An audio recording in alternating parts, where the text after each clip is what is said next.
now broadcasting to all attendees. It's the most glamorous beginning to any event that's ever happened. I don't know what you mean. I've got guitars behind me, kids' drums. I mean, it's very glamorous. It is very well, and I've got this delightful and very full tinsel background, which absolutely looks exactly how it looked on the internet when I ordered it. This is definitely exactly what it looked like. Hello, everybody. We are just not technically. This is my hand. It was weird because it doesn't look like it. We aren't technically started yet because we're still waiting for some people to come in. So you get this special treat of us rambling at each other for the next 3 minutes. Oh, I'm excited about your room. It's nice. It's Tom's room. It's not my room. It's Tom's room. You know, my imaginary husband. Yeah. No. Well, you know, I'm gonna have a theory about that. Clearly, like it's Tom's room. This room is in the garage, so it's away from what was the garage. So it's away from the house, so we can't hear bedtime that's currently happening. So I come in here, and then I don't have to keep my voice down. I shut 2 doors, so I'm really far away. They can't hear me. I can't hear them. I'm happy. That is impressive. We had to have Jeff. I could have sent Jeff out to the garage, couldn't I? I hadn't thought about that. We had to have a little conversation about what could and couldn't occur while I'm doing this, because Jeff was like, "I'll just stay out the way." Well, anything that he does, because it's all very noisy. He's been doing his workout because he does his workout, which Jeff did Taekwondo when he was a lot younger.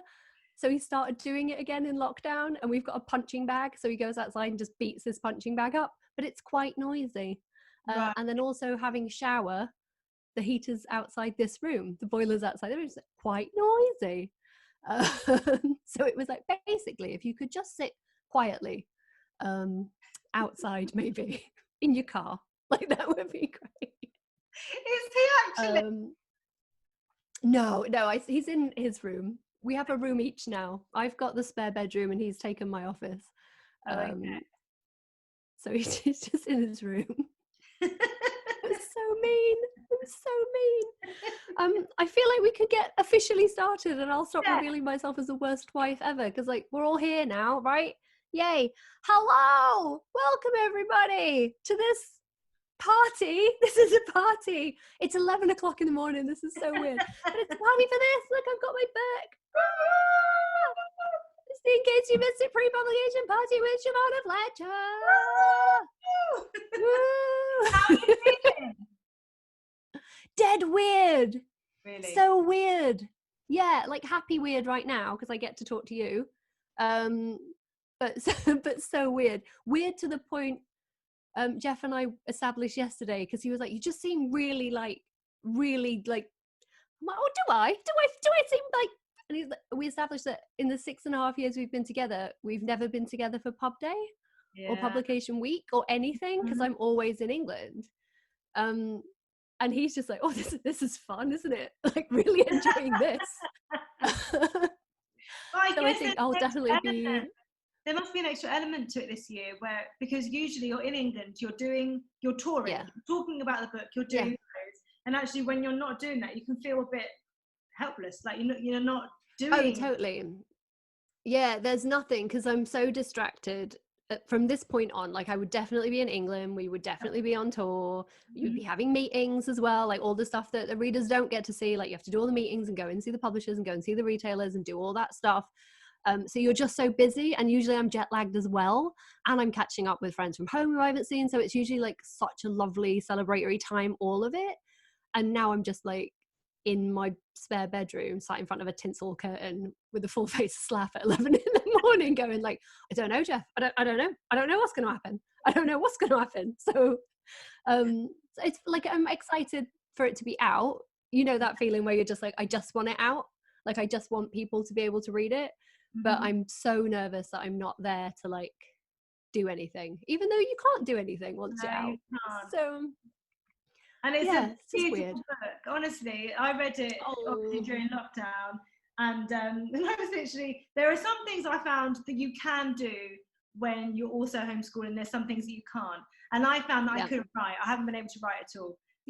But it's doing emails and reading. I have been able to do, and at the point when we were still homeschooling, because now we're on some holidays, I was able to read while at my computer, because obviously I had a document sent rather than and it was literally the book I needed.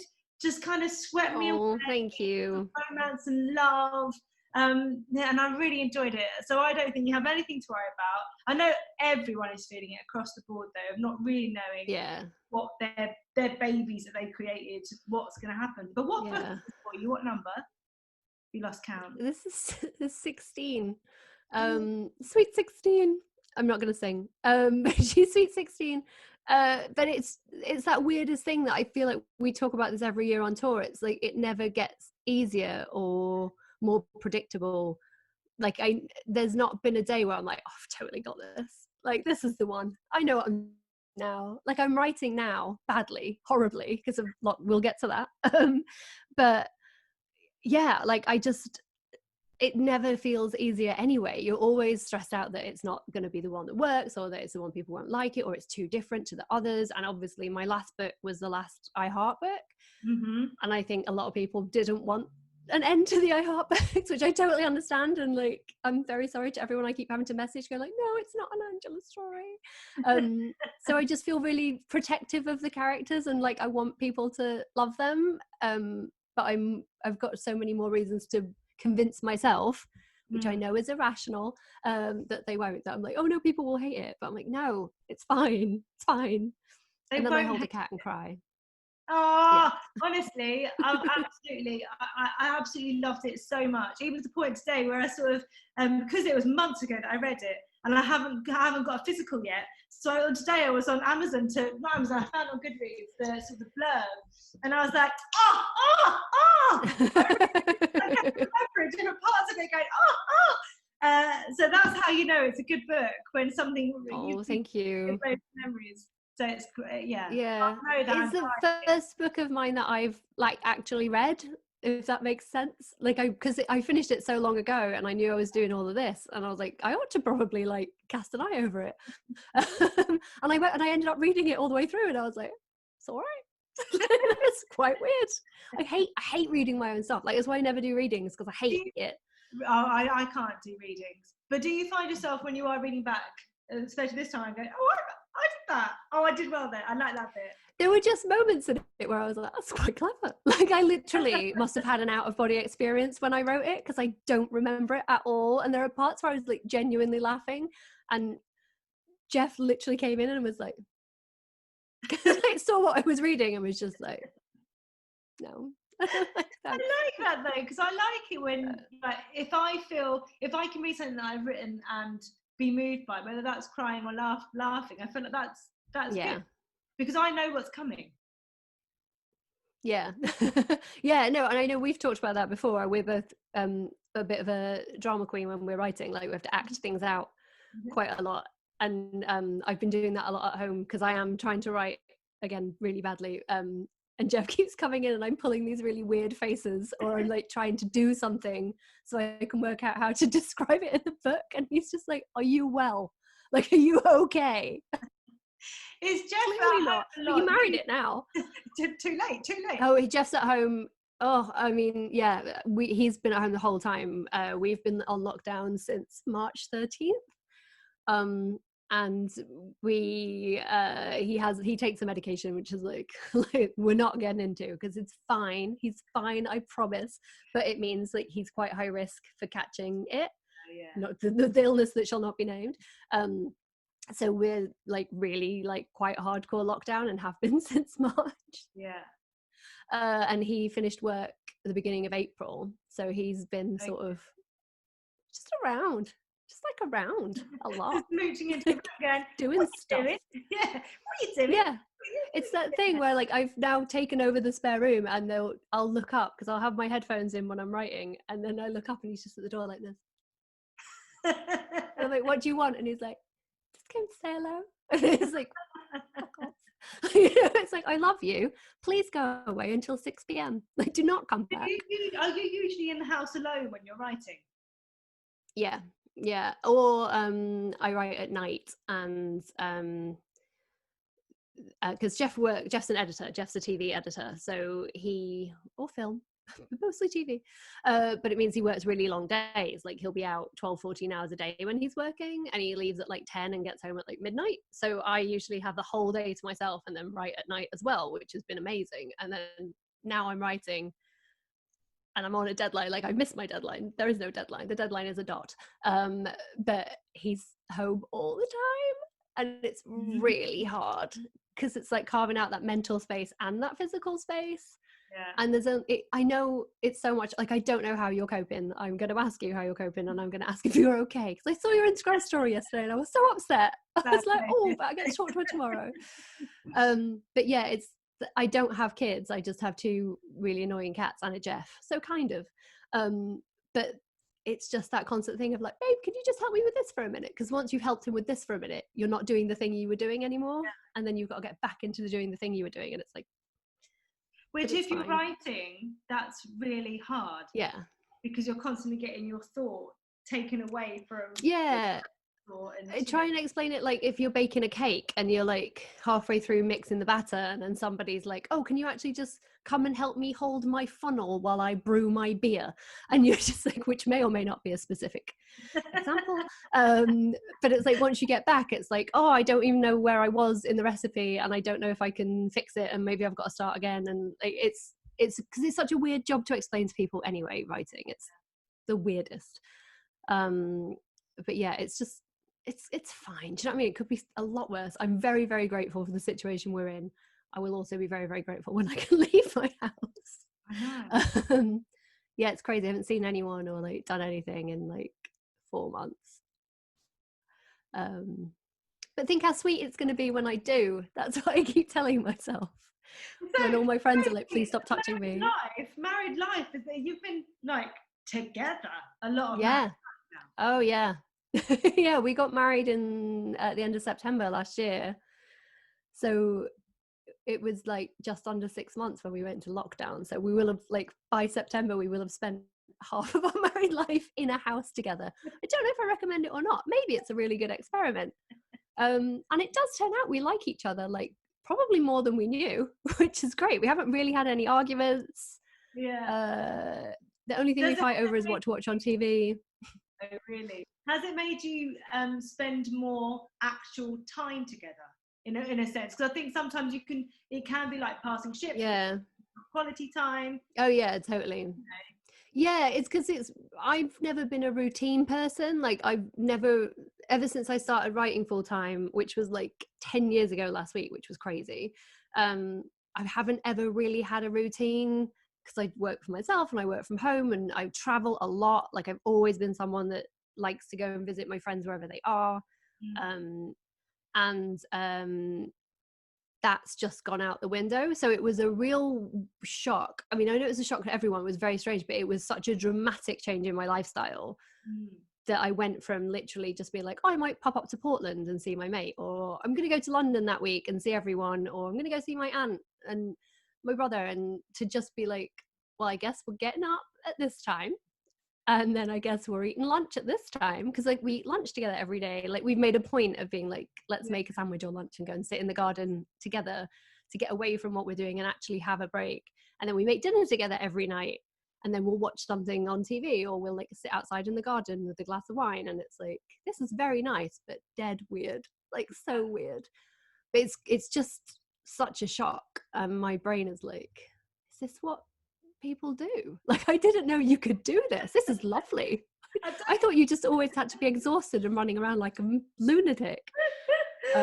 Which it must be the same for you. Like, it's your routine must have changed a lot, because you both travel, and I know Tom had his tour cancelled, right? So Tom had the tour cancelled. We both had like loads of different bits. Tom changed. So it is.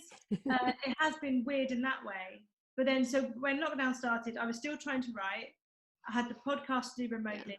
The baby club we were recording at home. So we had to do all the research and stuff for that, like all of that stuff to do. So it feels like only in the last 2 months have I kind of been able to go, which sounds like ages, but in reality it's probably a month. But this is family life. But actually in terms of routine, because we have kids and because Max is still napping, we still have breakfast, still like lunch at a set time really early. It's 11:30 our lunch, but it's starting to back to midday.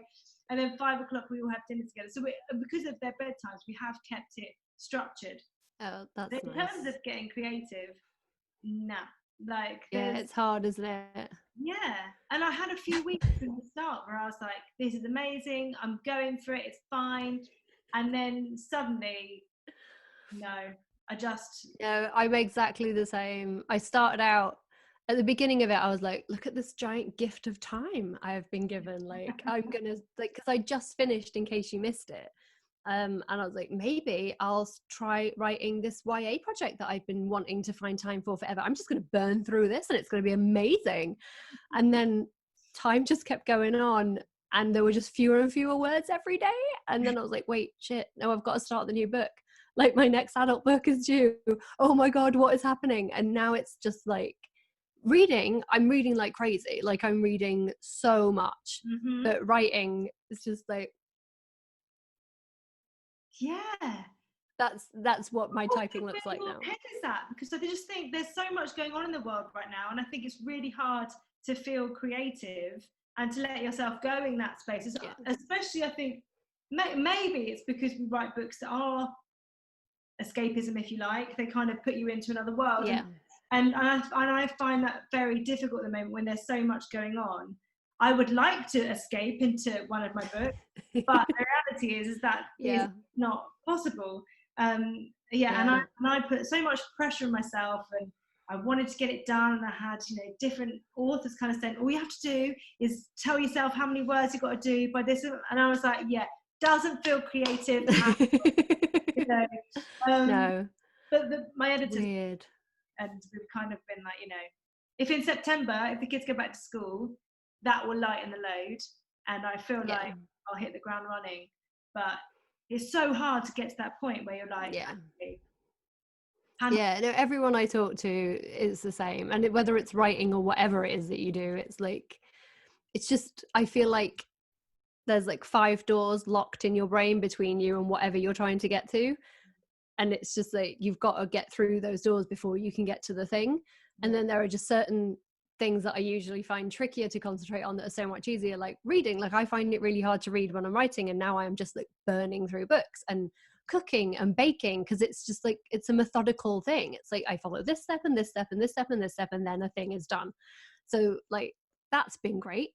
But anything that requires any sort of forethought, or I'm pro TikTok, but I think the reason TikTok has been so huge is because it requires 15 seconds of your attention, and I'm just like, yay, move on, yay, move on. And it's just like everything is, and even Jeff loves a good old film. Like, he likes an old film, loves his subtitles, went to film school, is a bit of a knob, loves his like very serious, intense, involved films, and every night I'm just like, can we not just watch Hamilton again? Like, please, can we please watch out? I can't do this. Like, I can't watch The Bitter Tears of Petra Van Kant. I can't do it because it's just too much. Like, I can't concentrate. It's hard. Thank God for Hamilton. The other side, there's the other side that kind of goes, we're in the middle of a pandemic, and let's get some perspective. You know what I mean? It's like, if we just have to read books rather than write books for like a few months, and that's still fueling creativity. And when would we ever get this time where we can just be with our other halves, our cats, when we get that time? No, I'm very much like, I try and, I'm like the same as everyone else, up days and down days, and like rough weeks and good weeks, and I do try and be like, this is really nice. And I think it is genuinely, because like, we're like any relationship, we've had ups and we've had downs, and there's been like very bad times and brilliant times. And at first I was a bit like, I am a bit worried, because we have never spent this much time together, and I'm pretty sure we got married on the understanding that we wouldn't. So like, this is slightly concerning, but it has been like really nice. It's like, oh, we actually quite enjoy each other. And I think to the point where it's a bit like, God, people would hate us because we're just like, we're both so funny, it's like, maybe back it up, maybe we're not that funny. People are just going to find us insufferable at the end of it, because I also think everyone's going to have developed some weird shorthand with each other. that no one can understand them anymore. Yeah. Problem. How are the kids finding it? Are they loving it? They're loving it. They're just, they haven't really asked about their friends. There's a certain group they asked about. They weren't that bothered about not going back to school. I think it'll be interesting to see what it's like in September. But I mean, if we have days where we just swim through and we're like, this is amazing, and then someone explodes into a massive meltdown and the whole day comes crashing down, and then we have other days where, you know, there's just tantrums galore, and then someone gives you a nice little hug for no reason. You're like, I mean, it is just a lot, and the homeschooling was, you know, interesting. But homework will feel like a doddle after this. No, that will feel. There you go. Yeah. I've never been more secure in my decision not to have children, in that I would have failed. I would have failed this. Someone would have come to take them away. Like, it would have been like, are they doing anything? I'm like, I don't know. They're in the garden, I think. That's where I left them. Like, I don't know. In fact, my neighbours have got 3 kids. Yeah. And it's all we hear. We've only lived in this house for about a year, which, you know, in America might mean you don't know your neighbours terribly well. And I'm very antisocial. So I know the parents' names, but I don't know the kids' names necessarily. Now I do, because I have heard them screamed at the top of all of the voices. I'm just like, that poor woman. Yeah, I'm like, oh, Audrey's out again. Audrey's up to no good. It's like, I just feel so bad for them. And it's like, every so often I can just hear the mum in the back garden go like, I'm like, do you need to come in our back garden? Do you need to come round? Do I just need to, you can borrow my car and go around the block, and like, whatever you need. There is that thing, you don't get any rest from them, and then when they do go to sleep, you're then trying to get the work done, or trying to get that blooming or run or blooming workout in, and it does feel like you're doing the washing because you didn't do that all day because you were trying to be with them and be present. So I think there is a lot of pressure when it comes to that. But we get our friends without children to talk a little bit dirty to us. Tell us what did you do? Where did you have lunch? What time is it? Oh, what did you do? And it's so funny. No, I know. It's like a lot of our friends have got kids, and Jeff in his garage has turned his garage into a brew cave because Jeff brews beer. It's his hobby, and he's really, really good at it. Makes amazing beers. He's got like 5 different ones on tap at the moment. They're all really good. So his mates will come over with an empty, it's called a growler, and it's still funny to me, so I can't say it without laughing, but it's called a growler. It's like the big jug that you put beer in and it keeps it pressurized. And every time he says it, I laugh, and all of his friends are like, and I'm like, you don't understand. But they'll come and like hand it over the wall, and then he'll fill it up, and they literally will stand with their nose over the fence going like, what are you doing? What have you 2 been doing? And I'm like, oh, we got an outside screen so we can like project movies and watch movies outside. And they're like, that sounds nice. And I'm just like, oh God, I feel really bad. I'm like, maybe you could bring the kids and you could sit and watch a movie here with them. And they're like, defeats the point, defeats the object, doesn't it? And I'm like, oh, okay. Like, but yeah, I think we've not made ourselves more popular with our friends that have got kids. Like, just kind of, if it's a bad day, just have a drink. So like, it's fine. She says, I should point out that I did come prepared. Established it was too early for a bottle of wine, but perhaps not a can of wine. I've got a delicious can of wine, but I haven't needed to open it yet. So I think we might save it. Yeah, it's a whole big thing here. Canned wine. It's great. I mean, it looks beautiful, but also that's a lot of wine. Yeah. Isn't it? This is the thing. You think it's going to be a perfectly reasonable amount of wine, because this would be a perfectly reasonable amount of Diet Coke. But it turns out, it's dripping, it's a lot of wine. And the first time I had a delicious can of wine, I was wasted. Because it's quite high alcohol. Yeah, it's 330. It's the same as a can of Coke. So it's like 2.5 glasses-ish. 2.5, let's say 3, because 2.5 very generous glasses of wine. I was like, we might need it. It's a party. But I have got to write later, so I'm refraining. But it's just looking at me going like, I'm here if you need me, which is actually what my wine is doing all the time. Like every time I go to the fridge, there's a bottle in there going like, just in case you need me, I'm here for you. It's okay. Can you drink while writing? No, not at all. I did an Instagram video the other day with the "What are your assumptions about me?" tag, and somebody said, "I bet you're an emotional drunk," and I'm like, You've seen me drunk, so I'm like, I don't think I'm an emotional drunk, but I'm like a really giddy drunk. Like I will have 2 drinks and be like, and then I just stay at that level, and everyone else gets more and more and more drunk, but I just stay at that really silly. I get drunk really quickly, but I stay at like quite a nice, happy, giddy level. So I cannot write and drink, because if I have a drink, I just want to dick about and play and like be like. So I can't do it. Have you tried? Have you given it a shot? I think I might have had like a glass of wine next to me while writing, but towards the end, like the last hour.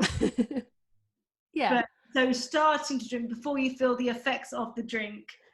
You know what I mean? Yeah. Nice. Oh, that's smart, because then when you finish up, you'll just get your little. Yeah. No, I feel like I would probably be quite productive, but everything I will produce would be terrible. Like I think that's what would happen. I'd be like, this is the greatest thing I've ever written in the history of the world. This is genius. Why have I never tried this before? And then I'd spend 3 days trying to fix it, which would be counterproductive. My wine intake has gone up quite a lot over lockdown. I will admit to that. Like happily. I've started making cocktails. Oh, amazing. We did that at the beginning, and now we just drink neat liquor. But we did start cocktails. What are you making? What cocktails are you making? I mean, it's very, it's just a pina colada, but I'm loving it. Nice. Oh, amazing. Mine's margarita. I learned how to make a margarita because it's my favorite cocktail to order. And it just seems so silly that I didn't know how to make it. So I spent like a good month. I've gone through an entire bottle of tequila, I realized yesterday when I got it out to take a photo, of learning how to make like my A+ marg.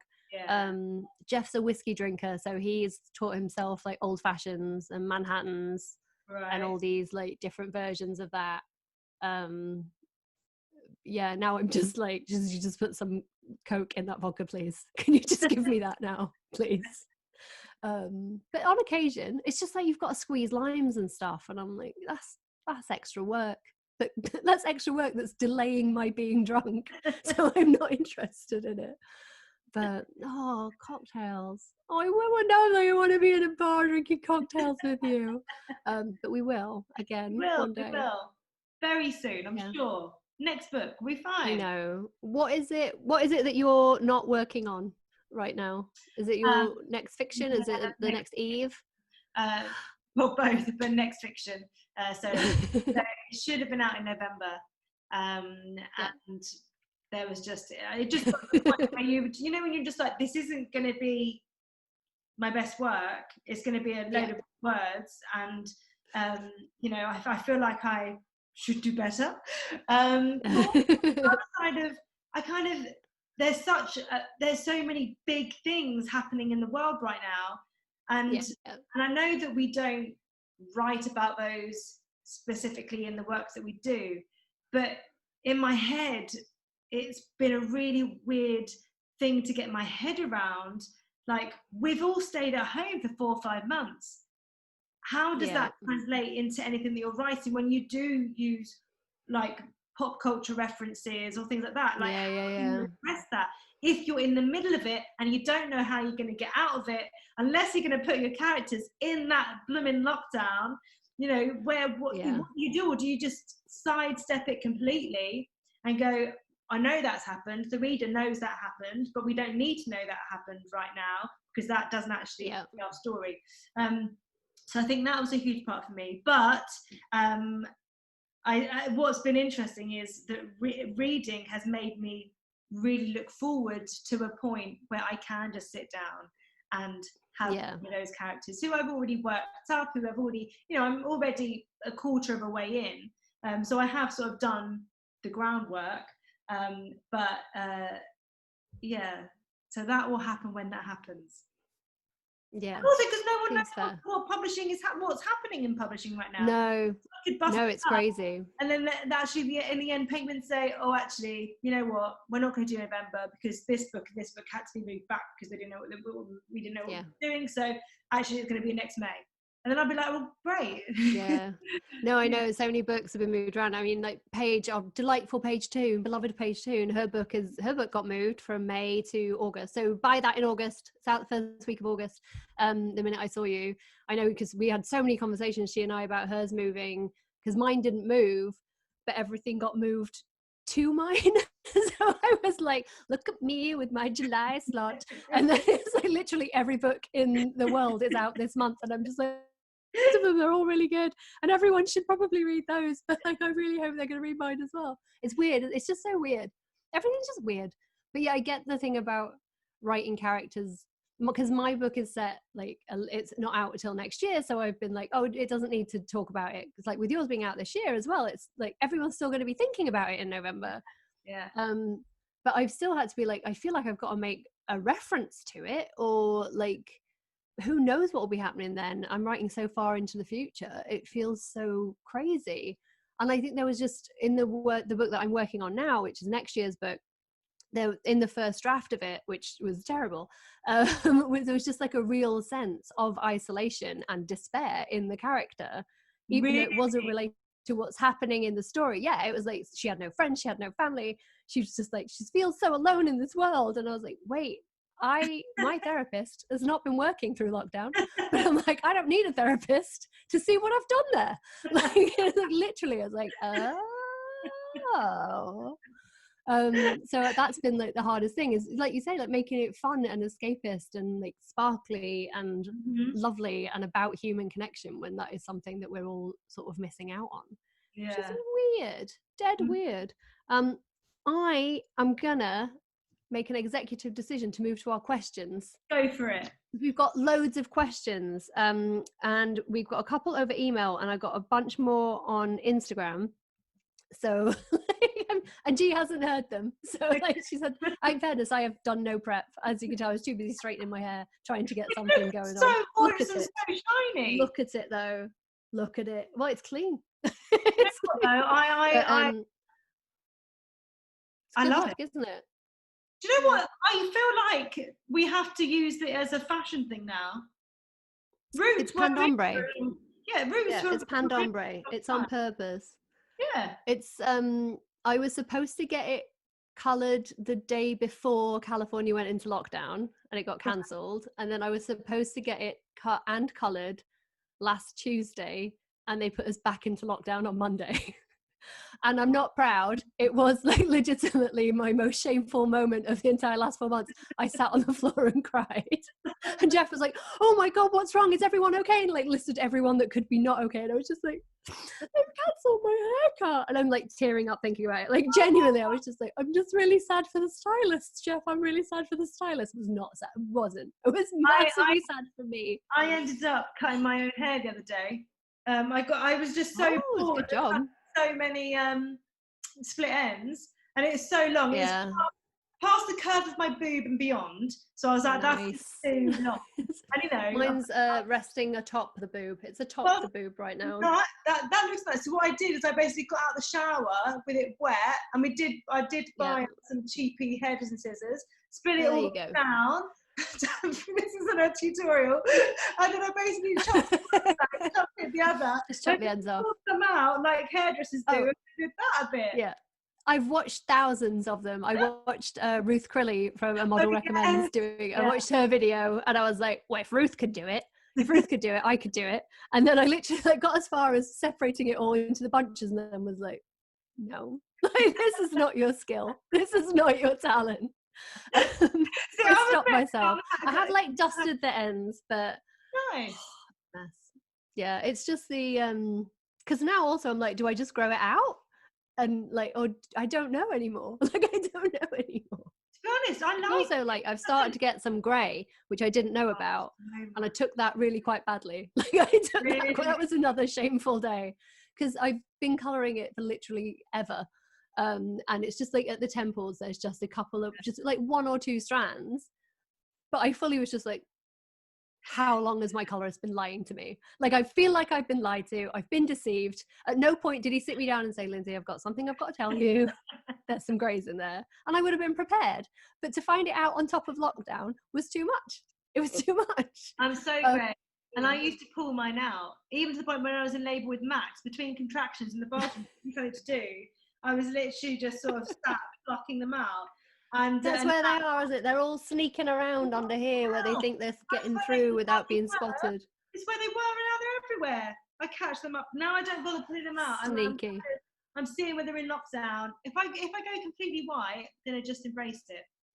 Tom now does a joke with me where he's like, oh, found a brown hair. You cheeky bitch. That's not okay. No, I saw one of the Bella twins. Lindsay loves wrestling. I saw one of the Bella twins refer to her greys as her sparkles, and I was like, I quite like that. Yeah, quite like that. I see you've tried to put a positive spin on that, and I since I have no choice, I'm prepared to go along with it. I'm going to do the questions. Huh? Oh yeah, no, not good.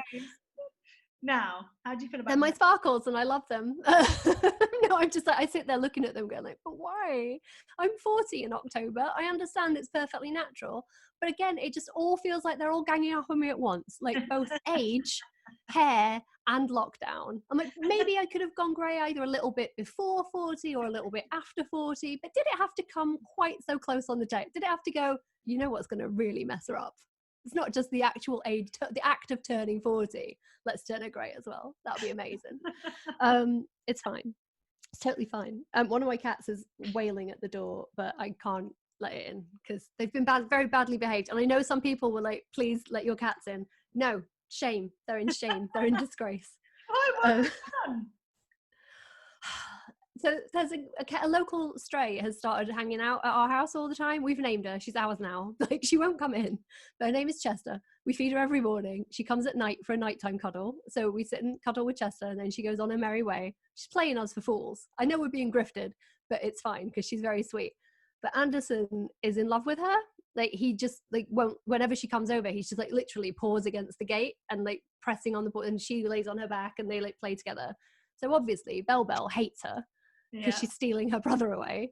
So this morning I was sat outside with Chester giving her morning treats, and Anderson was sort of like, I want to play with you. So Chester comes and lays on her back, and they both lay on their back and press paws against each other. It's very cute. And then Bell hissed at Chester because she sees this as an affront, which I'm like, fair enough. She's protecting her territory and her brother because she knows this no good street hussy is going to break his heart. But she hissed at Chester, and then Anderson attacked Bell. He like jumped on her and clobbered her, and they always play fight, but he totally clobbered her to defend Chester's honor. And I know I'm talking about cats, but I've been in the house for a really long time, and it was like the most dramatic thing that's happened in so long. So they're both in disgrace. Bell for hissing and Anderson for attacking his sister. It's not necessary. But then they went inside and had a cuddle, so I think it's okay. But it was, I was like, this is why I can't have children. I was practically in tears like cats. It's like an plot, I've got to say. It's just a lot.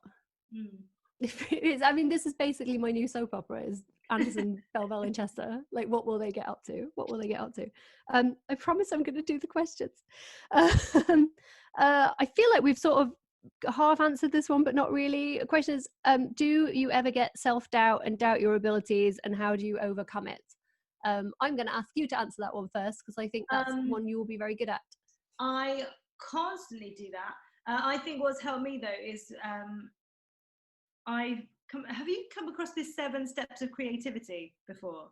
No, because that sounds like it would be a helpful thing, and therefore no. I can't remember all the steps, but essentially it's when you start with an idea, you think it's the most amazing idea ever, then you start actually writing it or creating it and working on it, and you still think it's great, then you're a bit like, I'm not sure anymore. Oh, no, it's okay. Oh my God, this is the worst thing ever.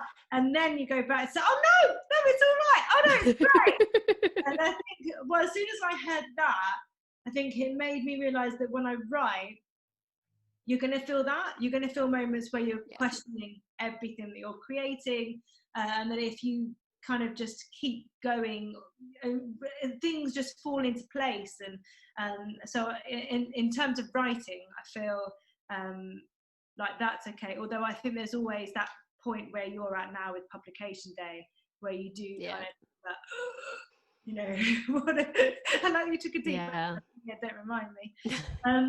So I do feel like in that way, yeah, I think in life in general though, I think, you know, it's not, you get cocky, then there's no good in being cocky. I think a little bit of self-doubt is good. It's just when it goes the other way, which, you know, for some in lockdown, that's an easy place to find yourself, you know. And lately I felt full of self-doubt in a very different way though, just because I mean my body's in so much pain. I don't know whether it's having the kids all the time and that physical side of it, and I've just, you know, I wake up in the morning, I'm like curled over like an old going to sort it out finally. But I find it I think it's really important to vocalize your self-doubt. Agreed.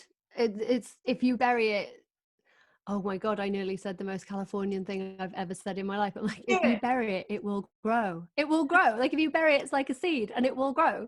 And it will, the more you push it down, the more it will push itself back up and it will just start filling you up with it.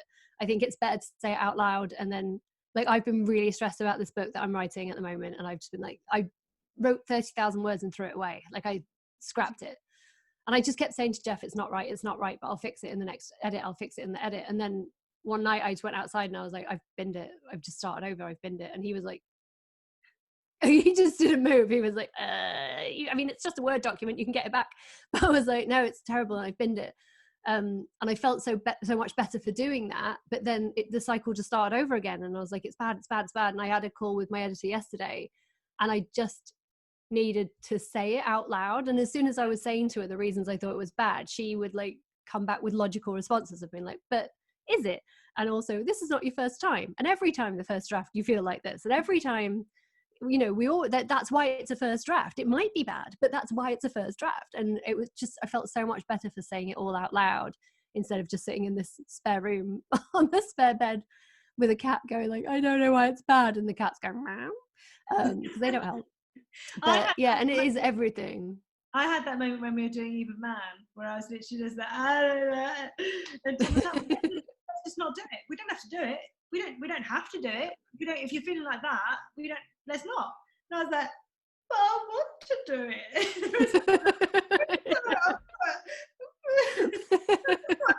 I know.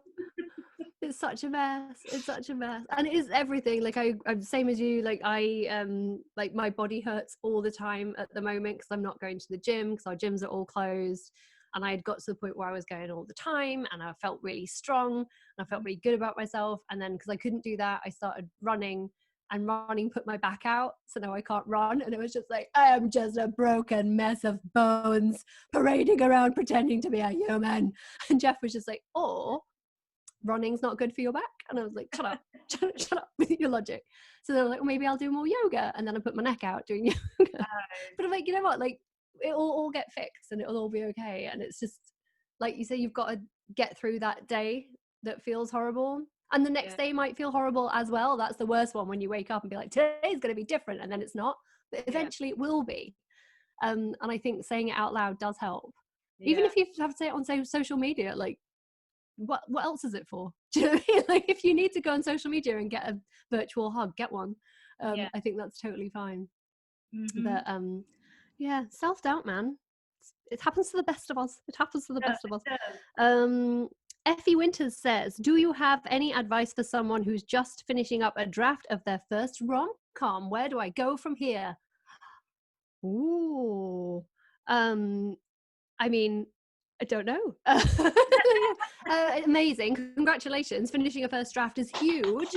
Yes, like lots and lots of people think they're going to write a book, want to write a book, but actually writing a book and writing it all the way through to the end is like 0.00001% of people. So that's amazing that you finished it. And I think at this point, my advice would be start engaging with the writing community online. So you've got mates to talk to, because that will save your life. And B, start sending it out to agents, I guess. If it's finished, what you waiting for? Get on it. Find your agent. That's the next step, I think. I would agree. And I think people don't realize about agents as well. That's where you need to go. You can't sort of springboard into a publisher. And also the agent, you can't underestimate what they do and that support they give you and their input before everything else comes. Really important. Agents are amazing. A good way to, there's always the Writers and Artists Yearbook that everyone will tell you to go and find, that lists all the agents and how they like to be submitted to. And also, if you look at some of your favorite authors, look at their books, they will usually acknowledge their agent. I say usually, like I would hope they would. In the acknowledgements, they'll mention their agent. So you could then search them online and find out where they are. Because if you're writing a rom-com, you probably want to submit to agents that represent other rom-coms, because then you can write to them and say, I love this person that you represent, and this book is a bit like that book. So would you take a look at it? I think that was good advice that I got too late when I had already published. But it's good advice. There are so many. So this was a very popular question. When did we first meet, G? When did we first meet? I really had to think about it because time no longer means anything. Did we meet with Karen? Yes. I believe that's true, because that's what I thought. We met through our friend Karen, who used to be the books editor on Heat. Which I think 7 years ago. Oh, God. That's crazy. I know the place that we met, the coffee shop we met in, no longer exists, because when I was last in London, I drove past it and I was like, oh my God. And I was like, it was quite sad. I was like, the place where our love began is no longer there. I know, but I stayed at your house, or your apartment, about 2 years after that. Oh God, yeah, because that was all, I was in England for Always the Bridesmaid. I remember that. So that's got to be 5 years ago? Yeah. Oh my God, that's 5 years ago. 5 years ago, yeah.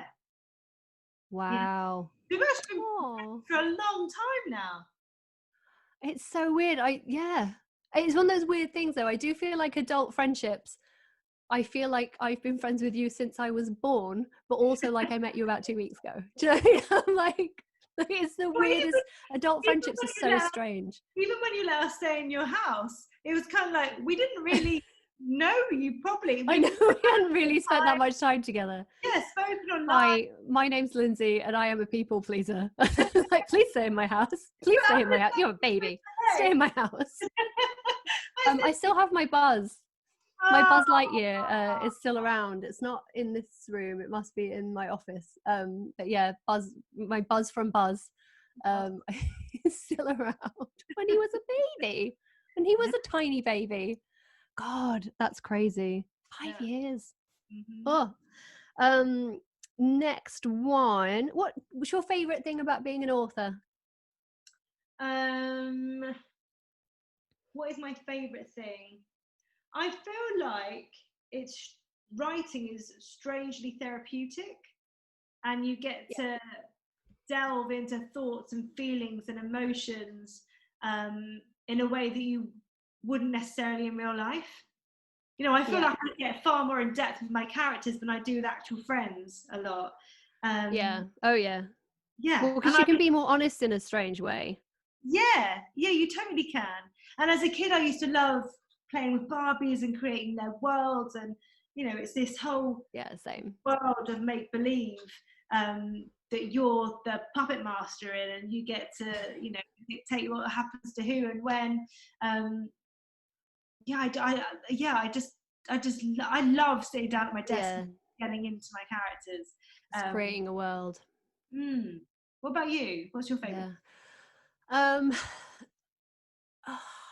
I like a lot of it. It's weird because the stuff that I like is also the stuff that I don't like, depending on the day. And it is genuinely like the act of sitting down and writing on the right day is just my favorite thing to do.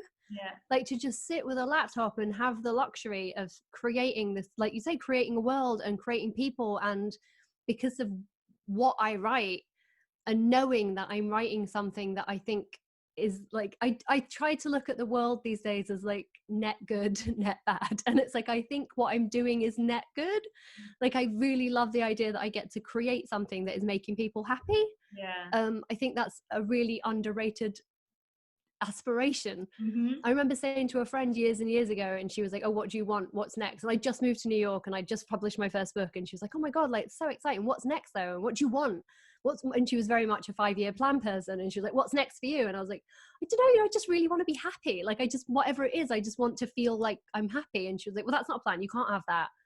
And it's actually, that's in the book that I'm writing now. It has come back like 11 years later. That it's like, well, why isn't that enough? Like, why can't that be enough for us to be like, I just want to be happy? And writing, both the act of writing and creating the books, but also the act of writing and getting stuff out there, like In Case You Missed It, was hugely cathartic for me, to the point where one of my friends read the last draft. I gave him the final draft to read. He was traveling somewhere, I was going on holiday, and he read it on his phone on the plane because he was like, I was just going to read a little bit and then I couldn't stop reading it, so I read it overnight on this flight. And he texted me and he was like, cathartic much? Feel better? And I was just like, I don't wish to have this conversation. I don't know what you're talking about. And then we had a delightful exchange about whether or not it would be a good idea for my ex to read.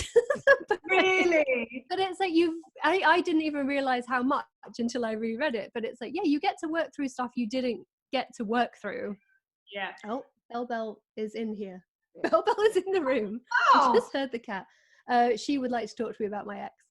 You don't want to know? You don't want to know, Bell? It was. No, he's gone. you didn't meet him. It's okay. It's all good. But yeah, we've only got time for one more question. I feel really bad. Bell has come to tell us that it is 8 p.m. Well, there's 1.5 questions, because I am going to answer this question. Has Lindsey met Tom properly? No, because there is no Tom. Which I think is evidenced by the fact that you're in Tom's room right now, and that Carrie confirmed it on Twitter that you are Tom in a wig.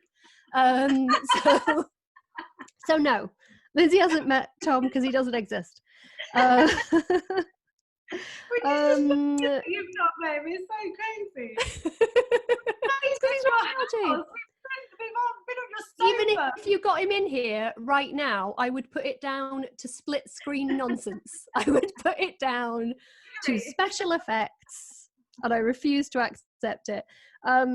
This is one that I think we can answer, but not very well. But it was a very popular one that I got asked very many times. Would we ever write a book together? Ooh. Ooh. I mean, you know. It's like, yeah, full disclosure, we would love to. And it's been discussed.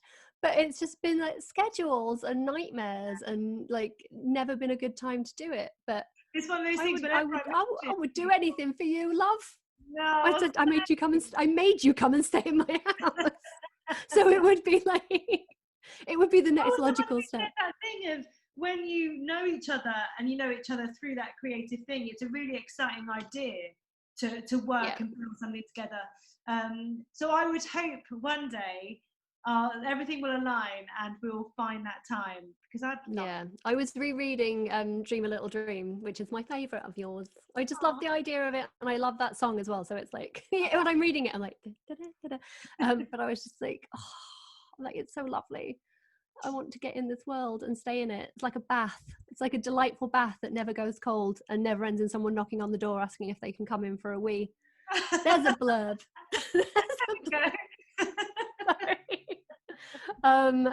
But yeah, we would and we would love to. It's just a case of timing and scheduling and figuring it out. But never say never.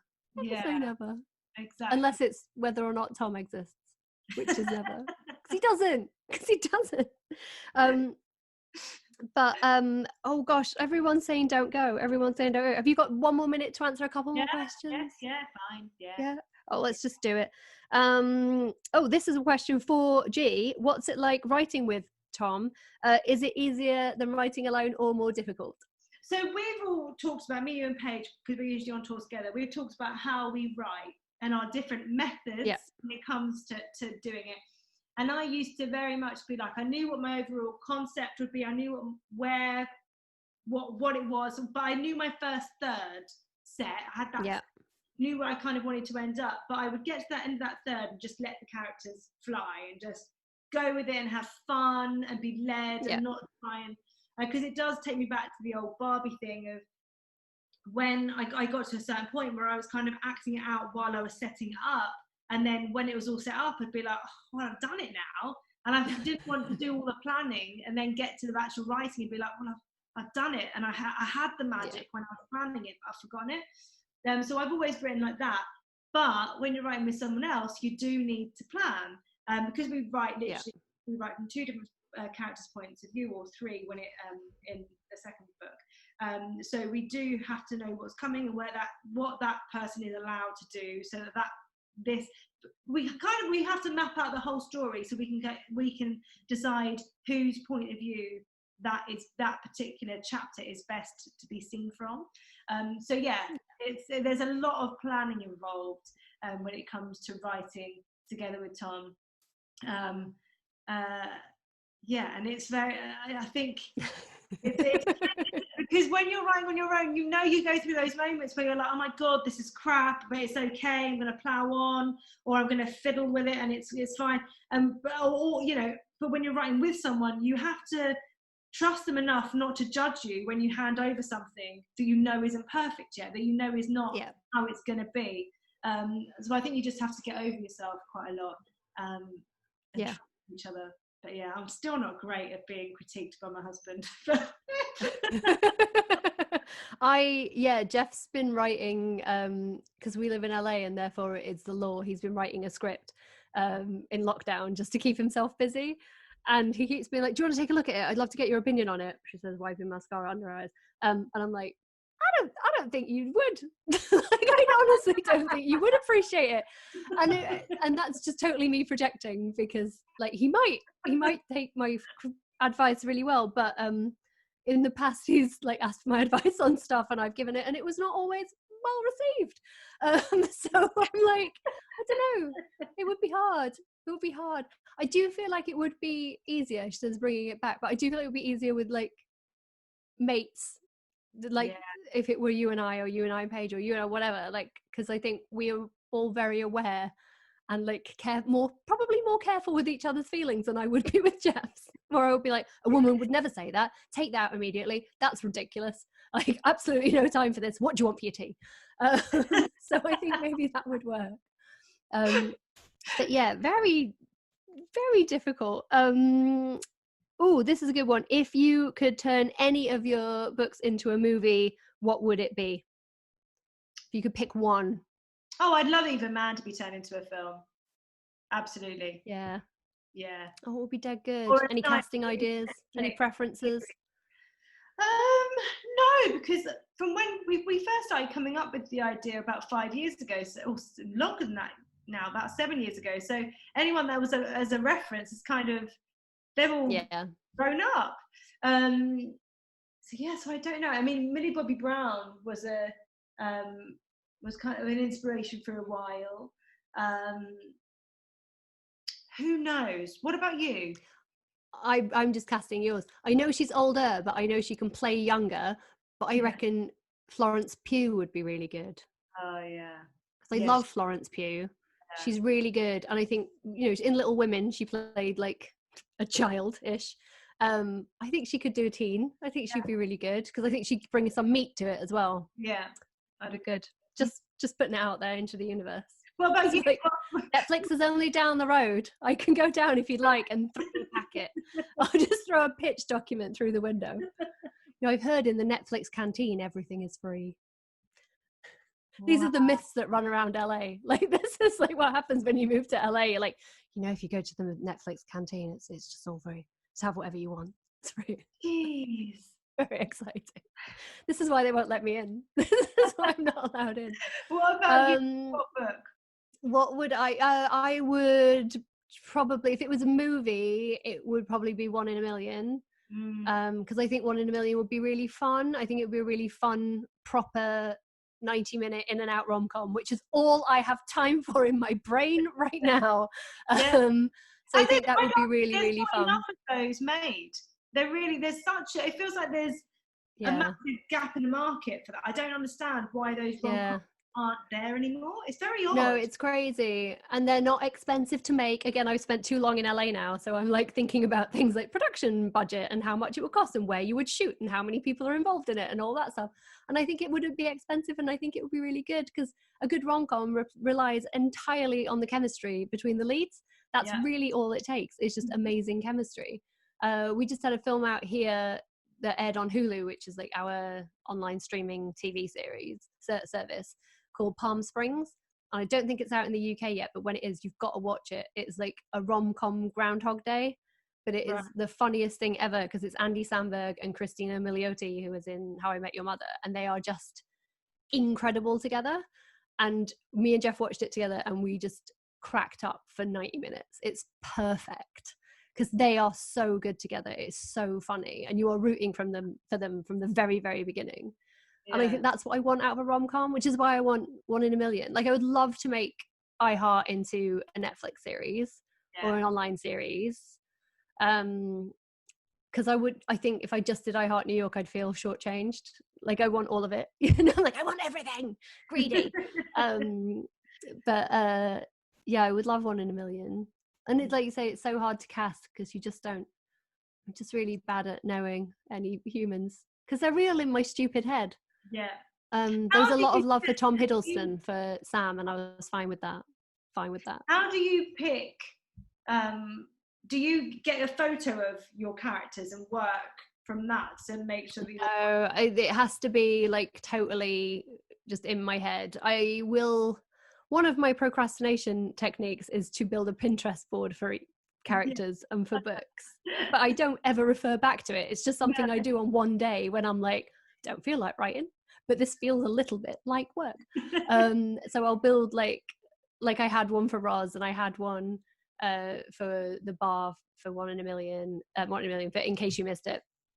But it was all more about like her look and her style than herself. Like, the face is always sort of not really real, because it's me. Like, I'm looking at it all from my point of view as well, because I write from first person perspective, so it's very much feels like I'm looking at it. There was some inspiration on John, who is one of the characters in Case You Missed It, because I was watching a lot of Adam Driver. So there's definitely an air of Adam Driver in there. Because it was when I was watching the last Star Wars film, and I love him. So it's not a problem. If people want to think about Adam Driver when they're reading the character of John, that's fine. But it's totally okay. Girls, when I see him. Just don't though. That's my best advice. Let me share with you my iPhone album full of fantastic images of Adam Driver that will just take that version of Adam away, because I too watched Girls, which I feel like could be a whole other chat, because I watched Girls when I was living in Williamsburg, working in publishing and being a writer, with a lot of girls who went to liberal arts colleges and lived in Williamsburg and Greenpoint. So I was like, this is really weird. And a lot of people were like, it's not realistic, and it's not. And I'm like, no, it is though, because I know all of these women. It was terrifyingly realistic, at least at the beginning. Can you not just watch Rise of Skywalker and wash your brain with that 17 times? I'm enjoying the Star Wars. Is that a skateboard deck behind you? I see the Star Wars skateboard deck in Tom's room. And I too am a huge Star Wars fan, so I'll just watch that. Just watch the end of Rise of Skywalker like 17 times, and it's like, just want him to give me a cuddle. I don't. It's nothing filth. He's married and he's got a kid, and I love that about him. I just want just want a lovely cuddle, and maybe for him to get something down from a high shelf, which I just feel like would be the most erotic thing a man can do. It's like the hottest thing a man can do: reach something down from a high shelf, and then have me go, he knew I needed it. He knew I needed it. This feels like a good place to wrap up, doesn't it? Thank you so much. Adam Driver. Thank you. Oh God, I know. I'm like, I've got to go. It's getting warm. Thank you for coming and hanging out, and thank you to everyone. She says, looking directly into the camera, for watching this nonsense. I hope it was fun. I'm so impressed I didn't need to open my wine. I know, and it's your publication week, so huge congratulations. oh yeah, I know. I'm like, I have to keep holding it up. They're like, hold it up, hold it up, hold it up, holding it up. You've done all the hard work now. Now it's just time for people to enjoy what you've created, and I know that they will, because it's bloody brilliant. Honestly, you're a writer who, when a book comes from you, I like taking time out to read it. Doesn't matter what I'm doing, because I know that what that book will contain something that will move me, that will connect, that is worth reading. So I love very, very sweet of you. It'll be interesting to see if this book inspires a new song on your upcoming record that you are currently writing. That's why she's not writing books, people. It's because she's writing the new McFly album, because she is Tom. Not to flog a dead horse, but it is what it is. But no, thank you so much, and thank you, Ms. Fletcher. I will see you very soon, I hope. Yes, I really want to come and see you. I know, it'll be soon. I believe it. Also, time means nothing, so I feel like everything is either 1,000 years away or a week away. So it's all going to be okay. You will. Yeah, thank you. I'm going to go and... Do you know, this is like the most glamorous thing. I've got to go and clean the bathroom. And I've got like a full 70s disco dress on and a full face of makeup. So I'm like, yeah, let's go clean that bathroom. Let's do it. Let's do it like this. Have that bleach. Woo! I'm very lucky to have bleach.